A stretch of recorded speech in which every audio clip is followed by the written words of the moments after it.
everyone, welcome to another Mega Brain Kids Club video at Hastings Public Library. Today we are going to be making rubber band powered helicopters. This is an engineering challenge and we're going to learn a little bit about physics while we make it. Okay, so in your kits you will find a popsicle stick, you'll find a little plastic hook, you'll find your propeller, a piece of cardstock, some rubber bands, and these adhesive squares. We're going to use regular tape for our demonstration so that we don't waste the adhesive squares, but they are sticky on both sides, so when you go to use them, just peel the paper off of both sides and use it to stick your cardboard to your popsicle stick when we get to that step. So the first thing we're going to do is attach our propeller. So it is just open on this side, so you'll just slide your popsicle stick into the plastic part. And then you're going to take this hook and do the same thing. Make sure that your hooks are on the same side of the popsicle stick. So now we need our helicopter body, and that's what we're going to do with the cardstock. On the sheet of instructions that you have in your kit, there are some examples of how you can cut it.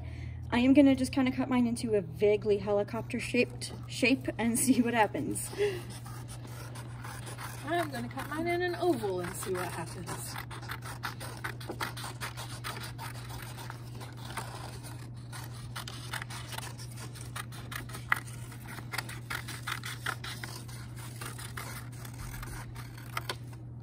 This kind of looks like a whale, but that is okay. Let's see how it works. So we're going to attach our cardstock to our popsicle sticks. When you attach it, make sure that you have it low enough so that the propeller won't smack it as it spins around. So I'm going to put mine clear down here.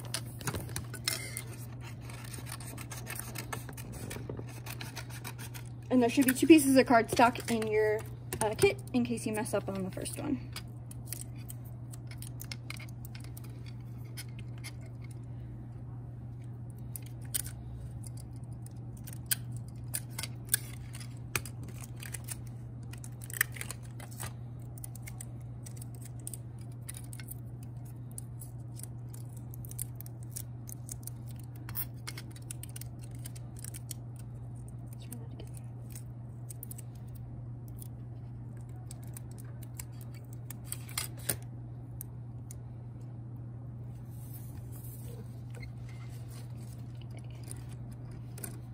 And we give another test spin, make sure that it is at the right height. Do it like that, and it's not getting in the way, so that should be good. So now we need to attach our rubber band. And we're going to do that on the opposite side of where our cardstock is. So I'm just going to take one rubber band and hook it through this hook at the top. Oh goodness. There it goes. And then the other end through the hook at the bottom. Okay, so now we're almost ready to fly them. Before we fly, I'm going to give you some safety instructions. Never try to point them horizontally and fly them that way, and always make sure that you hold it at arm's length and tip it slightly away from your face and body so that you don't smack yourself in the face when it flies away. It might be good to do this outside if it's not too windy. Don't ever do it when it's too windy.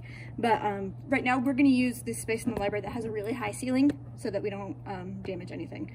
Then you should use parental supervision with this. So we're going to point it toward ourselves and start spinning the propeller clockwise.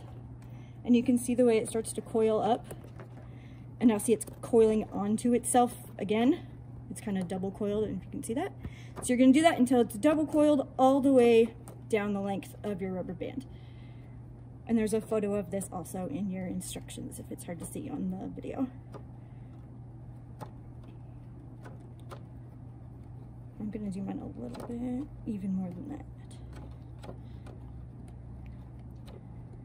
Okay, let's see if that works.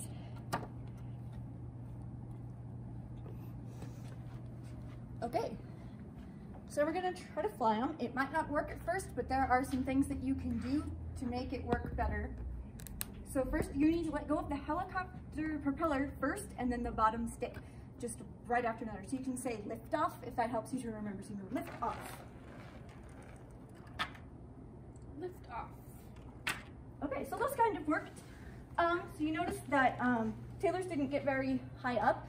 What you can do to prevent that is you can twist your rubber band even tighter, or you can even add a second rubber band and see if that will make it work. And I'm just gonna explain really quick the science of how this works. So when you twist up your rubber band, it stores energy in the rubber band. Then when you let go of it, that energy is used to spin your propeller. It's also used to spin the stick, but that's not helpful. It doesn't help the helicopter fly.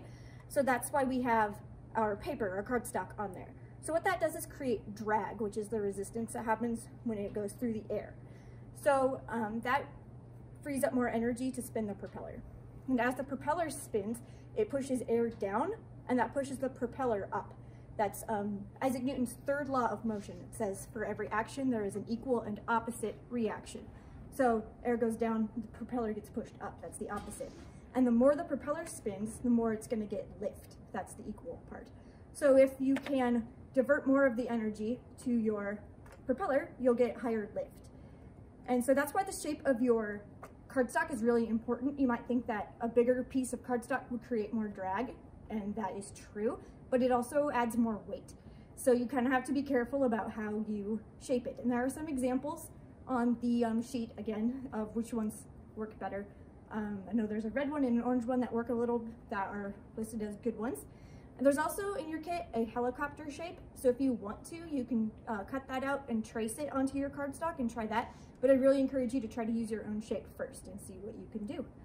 So do you want to try to add a second rubber band and see if that helps? I twisted mine up a lot more. Okay. So let's see if this works. And lift off. There we go. That was more successful.